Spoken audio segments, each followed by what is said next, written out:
是一起文化艺术工作室押给陈素辉。这次的布展呢，是来自于部落每一个妇女的成长史。展场的概念呢，是来行销我们自己的部落。我们以海洋来成就这次的策展主题，我们也增加了属于我们自己的染布、编织、串珠，都一一赋予他们新的生命。我们这次的展览的名称叫做有浪的阿浪的 Gizi。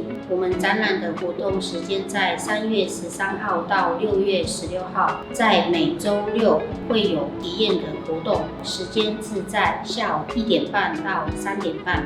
想要报名的朋友们可以拨打专线038612553，详细内容请关注我们文创园区的粉丝专页。